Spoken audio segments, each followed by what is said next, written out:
함께 기도하겠습니다. 사랑의 아버지 하나님, 오늘도 새날을 주시고 가장 먼저 주 앞에 나와 은혜를 구하며 엎드리게 하심을 감사합니다. 하나님, 오늘 하루 그 어떤 은혜보다 우리의 하루 동안의 삶의 길이만큼 예수님을 더 알아가고 더 닮아가는 귀한 축복으로 우리 가운데 함께하여 주시옵소서. 오늘 만나는 사건마다, 오늘 만나는 사람들마다 하나님 예수님 대하듯 대하게 하시고 그 사건과 사람들 가운데 주님을 더 깊이 만나는 축복으로 우리와 함께하여 주시옵소서. 오늘도 주의 생명의 말씀을 통하여 먼저 주님을 뵙기 원하오니 말씀이 육신이 되어 우리 가운데 거하여 주시는 은총으로 이 시간 성령 하나님 함께 하시고 역사하여 주시옵소서. 감사를 드리며 우리 구주 예수 그리스도의 이름으로 기도합니다. 아멘. 오늘 우리에게 주시는 하나님 말씀은 창세기 12장 1절부터 3절까지의 말씀입니다. 창세기 12장 1절부터 3절까지의 말씀입니다. 창세기 12장 1절부터 3절까지 말씀을 제가 봉독해 드리겠습니다. 하나님의 말씀입니다.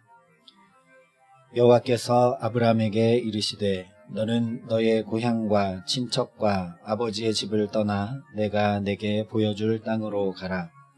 내가 너로 큰 민족을 이루고 내게 복을 주어 내 이름을 창대하게 하리니 너는 복이 될지라. 너를 축복하는 자에게는 내가 복을 내리고 너를 저주하는 자에게는 내가 저주하리니 땅의 모든 족속이 너로 말미암아 복을 얻을 것이라 하신지라. 아멘. 오늘 하나님께서 아브라함을 부르셔서 이렇게 말씀을 하십니다. 너는 복이 될지라. 너는 복이 될지라. 이렇게 하신 말씀이 단순히 아브라함 이 한 사람 개인을 향해 복이 되라고 명령하신 말씀이 아닙니다. 이 말씀은 창세기 1장부터 11장까지 인간이 하나님을 떠나서 죄로 물들인 역사를 완전히 바꿔 놓으시겠다라는 선포입니다. 하나님의 선포입니다. 우리가 지금까지 살펴본 것처럼 하나님께서 보시기에 심히 좋은 하나님 나라를 우리 인간에게 맡겨주셨는데 범죄함으로 말미암아 그 하나님 나라가 또 깨어지고 또 하나님께서 이 하나님 나라로 에덴 동산으로 다시 들어가 살 수 있는 하나님과 동행할 수 있는 은혜를 누릴 수 있는 방법을 알려주셨음에도 불구하고 오히려 죄를 더함으로 말미암아 이제 더 땅이 저주를 받아 유리방황하는 자가 되고 그 이후에 또 죄가 관영하여 노아 시대의 홍수의 심판으로 하나님이 정말 눈물을 흘리시는 것 같은 그런 홍수로 세상을 심판하실 수밖에 없을 정도로 죄가 관영한 상태에 이르렀고 노아 홍수 이후에 또 노아의 후손들이 바벨탑을 쌓으면서 하나님을 거역한 일들이 계속되었습니다. 그래서 이제 하나님이 이런 인간을 그냥 두지 않고 이제 한 사람 아브라함을 선택해서 이 아브라함의 삶에 하나님이 동행해 주심으로 말미암아 어떤 일이 펼쳐지는지를 다른 이들이 보고 다른 민족이 보고 하나님 앞으로 돌아올 수 있도록 구원의 역사를 새롭게 써 나가시겠다라는 선포가 바로 아브라함에게 너는 복이 될지라 하신 말씀입니다. 그래서 창세기 1장부터 11장까지를 보면 저주하다라는 단어가 5번이 나옵니다. 죄 때문에 저주받았다고 기록된 경우가 첫 번째로 창세기 3장 14절에 뱀을 향해서 기록이 되고 있고 두 번째는 창세기 3장 17절에 땅이 저주를 받았다고 기록이 되어 있고 세 번째는 창세기 4장 11절에 가인을 향해서 저주받았다는 표현이 나오고 네 번째는 창세기 5장 29절에 다시 땅을 향해서 저주라는 표현이 사용되었고 다섯 번째는 창세기 9장 25절에 함의 아들 가나안을 향해서 저주라는 단어가 사용이 되었습니다. 이렇게 1장부터 11장까지 5번 저주라는 단어가 기록이 되면서 노아 홍수라는 그 무시무시한 심판을 겪었음에도 인간은 여전히 죄로 인해 저주 가운데 허덕였음을 우리가 봅니다. 그런데 오늘 이 12장으로 딱 넘어오면서 이 짧은 말씀에 복이라는 단어만 정확히 5번이 언급이 되고 있습니다. 2절과 3절 말씀인데요. 내가 너로 큰 민족을 이루고 내게 복을 주어 내 이름을 창대하게 하리니 너는 복이 될지라. 너를 축복하는 자에게는 내가 복을 내리고 너를 저주하는 자에게는 내가 저주하리니 땅의 모든 족속이 너로 말미암아 복을 얻을 것이라 하신지라. 1장부터 11장까지 저주라는 단어가 5번이 나왔는데 12장으로 딱 넘어오면서 아브람을 향해 하나님께서 계속 복이라는 단어를 5번이나 말씀하십니다. 그러니 하나님께서 아브람에게 복이 될지라 하신 말씀은 죄로 인해 저주로 물들어버린 이 인류사를 완전히 이제 바꾸어 놓으시겠다는 하나님의 단호한 선포다라는 말씀입니다. 죄된 존재를 완전히 복된 존재로 바꾸어 놓으시겠다라는 하나님의 분명한 의지를 말씀하고 계신 것입니다. 그러니 이 복이 될지라 하신 말씀은 우리가 통상 이야기하고 생각하듯이 어떤 상황과 환경에 그런 축복을 받아 누리는 정도의 그런 말씀이 아니라 너의 존재 자체가 복이 되어라. 정말 죄로 물든 인류사를 바꾸어 놓을 수 있는 존재 자체가 복이 되라. 마치 에덴 동산에 처음 하나님이 보시기에 심히 좋았던 것들을 맡겨두었던 그 생명과 같은 사람, 복의 근원, 만물을 하나님의 뜻대로 관리하고 다스리며 하나님 나라를 만들어가는 그런 복된 존재 자체가 되라라는 그런 말씀이라는 이야기입니다. 그래서 나중에 이제 신명기 28장에 가보면 정말 그 존재 자체가 복이 된 사람이 어떻게 살게 되는지를 말씀을 하고 있습니다. 우리가 익히 들어보고 잘 알고 있는 말씀인데요. 내가 내 하나님 여호와의 말씀을 청종하면 이 모든 복이 내게 임하며 내게 이르니니 성읍에서도 복을 받고 들에서도 복을 받을 것이며 내 몸의 자녀와 내 토지의 소산과 내 짐승의 새끼와 소와 양의 새끼가 복을 받을 것이며 내 광주리와 떡반죽 그릇이 복을 받을 것이며 내가 들어와도 복을 받고 나가도 복을 받을 것이니라.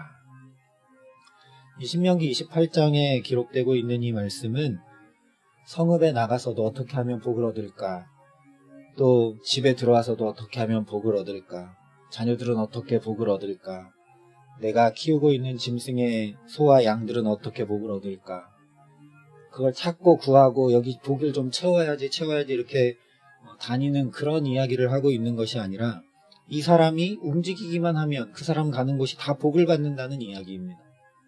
이 사람이 나가도 복을 받고 들어와도 복을 받고 심지어 이 사람이 만지는 떡반죽 그릇까지도 다 복을 받는다는 이야기입니다.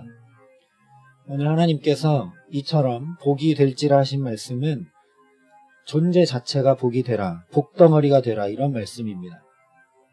복의 목록을 쭉 적어놓고 이 복을 얻기 위해 이리 뛰고 저리 뛰면서 채우기 위해 살아가는 그런 사람, 이 만 가지 복을 찾아다니고 힘써 노력하고 땀 흘리고 애써 구하는 그런 사람이 아니라 소위 말하는 대로 만 가지 복이 정말 넝굴째 들어오는 존재 자체가 복인 사람이 되라는 말씀입니다.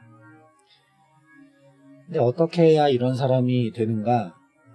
방금 말씀드린 신명기 28장 2절이 명확하게 말씀해주고 있습니다. 내가 내 하나님 여호와의 말씀을 청종하면, 내 하나님 여호와의 말씀을 청종하면 이 모든 복이 내게 임하며 내게 이른다라고 말씀합니다. 하나님의 말씀을 청종하면 이 모든 복이 임한다라고 분명히 말씀을 하고 있습니다. 그래서 이제 또 다음번에 살펴보겠지만 4절 말씀에 오늘 보면 아브람이 그래서 여호와의 말씀을 따라갔다, 이렇게 기록이 되고 있습니다. 하나님의 말씀을 청종하는 것, 그것이 저와 여러분에게 가장 큰 축복인 줄 믿습니다. 이 복 있는 사람에 대해서 그래서 한마디로 정의해둔 말씀이 우리가 너무나 잘 아는 시편 1편의 말씀입니다. 복 있는 사람은 악인들의 꾀를 따르지 아니하며 죄인들의 길에 서지 아니하며 오만한 자들의 자리에 앉지 아니하고 오직 여호와의 율법을 즐거워하여 그의 율법을 주야로 묵상하는도다. 신명기 28장의 말씀과 다른 말씀이 아닙니다. 여호와 하나님의 말씀을 청종, 듣고 따르면 이 복이 임한다고 했는데 시편 1편에 가면 그래서 복 있는 사람은 여호와의 율법을 즐거워하고 그 율법을 주야로 묵상하는 사람이다, 이렇게 말씀을 합니다. 저와 여러분이 오늘 아침에 새벽에 눈을 뜨고 이제 새벽기도 가야지 하고 이 마음속으로 생각을 했고 그 생각이 나의 행동으로 표현이 되어서 나타났고 내 몸을 움직여서 여기 이 예배 자리에 있게 했습니다. 우리가 생각하고 마음먹은 것이 행동으로 나온다는 것이죠. 그렇기 때문에 주님의 말씀을 주야로 계속 묵상하는 것, 그것이 저와 여러분에게 복일 수밖에 없다라는 말씀이 시편 1편의 말씀입니다. 또 성경 맨 마지막 요한계시록의 말씀에도 복 있는 사람에 대해 동일하게 말씀을 합니다. 이 예언의 말씀을 읽는 자와 듣는 자와 그 가운데 기록한 것을 지키는 자는 복이 있나니, 이렇게 말씀을 합니다. 이 역시 신명기 28장에 하나님의 말씀을 청종하는 것이 복이 있다라 하신 말씀과 같은 말씀입니다. 말씀을 읽고 듣고 그 말씀을 지키는 자, 그 사람이 복 있는 사람이라는 말씀입니다. 그런데 신명기 기자보다, 시편 기자보다, 그리고 계시록을 쓴 사도 요한보다 하나님께서 오늘 복이 될지라 라고 말씀하신 그 복이 어떤 것인지 가장 명확하게 말씀하고 보여주신 분은 바로 하나님의 아들 예수 그리스도이십니다. 마태복음 5장에서 예수님께서 산상수훈을 말씀하시며 가장 먼저 말씀하신 것이 바로 이 복에 관한 말씀입니다. 심령이 가난한 자는 복이 있나니 천국이 그들의 것이며. 우리 성경에는 심령이 가난한 자는 복이 있나니 천국이 그들의 것이다, 이렇게 순서로 번역이 되어 있지만 원래 원문을 보면 복이 있도다 라는 선언으로 시작을 합니다. 복이 있도다, 천국이 너희 것이기에 심령이 가난한 자여, 이렇게 되어 있습니다. 그러니 우리 성경에 기록된, 번역된 것과는 정반대의 순서로 이 말씀을 이해해야 합니다. 우리는 어떻게 해야 내 심령이 가난해질 수 있을까? 내가 간절히 구하는 사람이 될 수 있을까? 그래야 천국이 내 것이 될 수 있다고 했는데 이 순서로 생각을 하게 되는데 원문의 순서는 정반대라는 것이죠. 그래서 첫째가 천국을 가지는 것입니다. 하나님 나라를 가진 사람이어야만 심령이 가난할 수 있다는 것이죠. 복이 있도다, 천국이 너희 것이기에 심령이 가난한 자요. 지금 이렇게 추운 겨울에 우리가 밖에 있으면 당연히 따뜻한 실내 공간을 찾게 마련입니다. 이 따뜻함이 무엇인지 아는 사람은 절대 저 추운 밖에서 그냥 두꺼운 외투 정도 입는 것으로 만족하지 못합니다. 어떻게 해서든지 따뜻한 곳을 찾고 구하고 가게 마련입니다. 마찬가지죠. 정말 이 좋은 하나님 나라를 맛본 사람, 이 하나님 나라를 가져본 사람은 절대 그것 외에 다른 것을 구할 수가 없어서 그것을 계속 찾고 구할 수밖에 없게 되어 있습니다. 그러니 천국을 가진 사람이 심령이 가난해질 수밖에 없는 것이죠. 예수님께서 말씀하신 산상수훈의 8복의 나머지 말씀들도 다 마찬가지입니다. 모두가 다 복이 있도다 라는 선언으로 먼저 시작을 합니다. 그래서 예수님 말씀하신 복 있는 사람은 천국을 가진 사람, 하나님과 사람의 위로를 많이 받은 사람, 땅을 기업으로 받은 사람, 배가 부른 사람, 긍휼히 여김 받은 사람, 하나님을 보는 사람, 하나님의 아들이라 일컬음 받는 사람입니다. 오늘 저와 여러분이 정말 천국을 소유하고 하나님의 자녀라고 일컬음 받고 하나님과 사람의 위로를 많이 받고 하나님의 긍휼을 얻고 하나님을 보고 또 우리에게 필요한 것들이 채워지는 땅을 기업으로 받고 배가 부른 사람으로 축복된 사람으로 살게 하시기를 간절히 기도합니다. 무엇보다 우리에게 이미 하나님을 아버지라 부를 수 있는 자녀의 놀라운 특권을 주셨으니 저와 여러분이 정말 복 있는 사람인 줄 믿습니다. 그런데 오늘 아브라함에게 복이 될지라 하신 말씀은 바로 마태복음에서 예수님 말씀하신 이 팔복의 사람이 되는 것입니다. 우리가 알고 있는 대로 하지만 아브라함은 이 복의 사람이 되는 본을 잘 보이지는 못했습니다. 이제 앞으로 쭉 살펴보겠지만 상황과 환경이 어려워지자 당시로서는 기근이 들게 되니까 하나님을 의지하지 못하고 애굽으로 내려가게 됩니다. 세상을 의지하게 됩니다. 또 자기가 위험에 처했다라는 생각이 들게 되니까 아내를 누이라고 2번이나 속입니다. 하나님께서 너의 아들을 통해 그 축복의 대를 이어가겠다고 분명히 약속을 해주셨는데 그 하나님의 분명한 약속을 받고도 그 약속을 굳건히 믿지 못하고 하갈이라는 처백에서 아들을 낳기도 했습니다. 처음 하나님께서 부르신 믿음의 조상이라 불려지는 이 아브람도 온전치 못했다라는 것이죠. 그래서 이 온전한 복의 사람이 어떤 삶을 살아가는지 보여주러 오신 분이 바로 예수 그리스도이십니다. 마태복음에 나온 팔복의 삶을 그대로 사신 분이 바로 예수 그리스도이십니다. 예수님이 곧 하나님의 아들이시고 예수님이 하나님을 보셨고 예수님이 천국을 가지고 살아가셨던 분이시기 때문입니다. 그러니 이 팔복의 말씀은 곧 예수님의 초상화라고 할 수 있습니다. 그냥 너희가 복을 잔뜩 받아라 이런 정도의 말씀이 아니라 우리가 예수님 뵙기를 정말 간절히 원하는데 이 팔복의 말씀이 곧 예수님의 초상화입니다. 금발머리에 온화한 미소를 띠고 계신 그 그림 속 인물이 예수님의 초상화가 아니라 바로 마태복음의 팔복의 말씀이 예수님을 잘 그려놓은 예수님의 초상화입니다. 오래 살면서 서로 계속 부부가 보다 보면 부부도 닮아간다고 이야기합니다. 그러니 오늘 저와 여러분도 늘 이 예수님의 초상화를 바라보면서 자연스럽게 예수를 닮아가는 사람들 되게 하시기를 간절히 기도합니다. 잘 보이는 곳에 팔복의 말씀을 붙여 놓으시면 좋겠습니다. 그래서 오늘도 예수님을 뵙고 자연히 그래서 내가 예수님을 이렇게 닮아가야지 힘쓰고 애쓰고 노력하는 게 아니라 자연히 예수님의 모습이 내게 스며들고 예수님의 삶이 곧 내 삶이 되고 예수님의 언행이 나의 언행이 되어서 그래서 하나님께서 오늘 아브라함에게 복이 될지라 하신 이 말씀이 저와 여러분에게 자연히 이루어져서 정말 축복의 사람 신명기 28장에 나온 것처럼 나가도 들어가도 복을 받는 또 우리로 인해 내가 있는 자리에서 우리의 자녀들이 축복을 받고 우리의 가정이 축복을 받고 우리의 일터와 우리의 삶의 모든 자리가 축복을 받는 정말 축복의 근원된 삶을 살게 하시기를 간절히 기도합니다.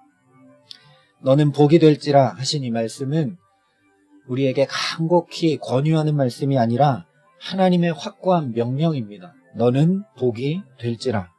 그러니 오늘 저와 여러분이 이 명령에 순종하여 살아가는 동안 또 내 구주 예수를 끊임없이 생각하고 끊임없이 말씀을 통해 그 예수 그리스도를 바라보기에 예수님 닮은 가장 복된 사람으로 살아가는 은총 주시기를 우리 구주 예수 그리스도의 이름으로 간절히 축원합니다. 함께 기도하겠습니다. 사랑의 아버지 하나님 감사합니다.